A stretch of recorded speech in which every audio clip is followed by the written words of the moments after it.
Hey there. Now I'm doing the latest model, which is the Project Portfolio Matrix. Um, Again, I'm still reading the book, the decision book, 50 Models for Strategic Thinking. But now the book really explains it, doesn't explain it well, it explains it extremely terribly. One thing about the book is that it gives you summaries of like the models and whatnot. So it tries to give you as good of summaries as it can, and then it also brings like a visual element to it. So it will bring you a summary, and then it will just put in like a visual something like visual just to try and explain the summary to you. But now the problem with this one, it really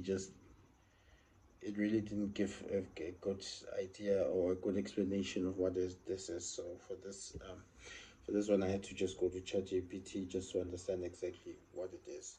So basically, a project portfolio matrix is similar to like a BCG matrix, where you kind of like evaluating the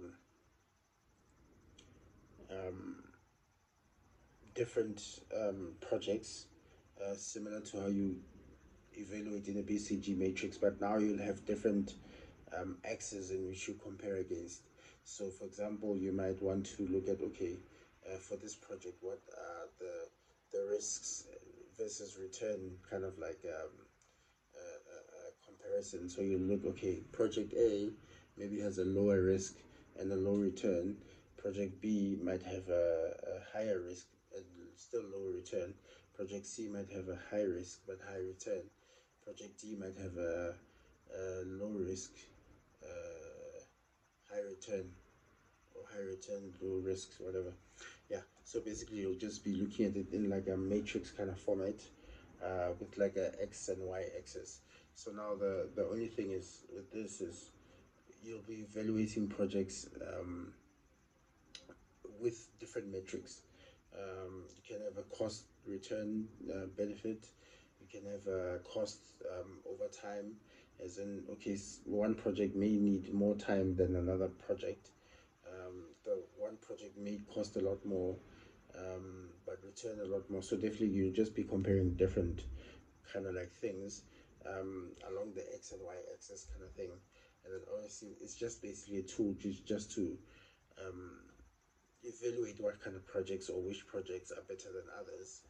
Um, Obviously, you want like projects which have a high return, as lower risk as you can get them to be, and um, um, with a reasonable time frame to be able to do the project kind of thing. So you'll basically just be evaluating um, like a number of different factors, obviously depending on what kind of company you work for or you're in kind of thing.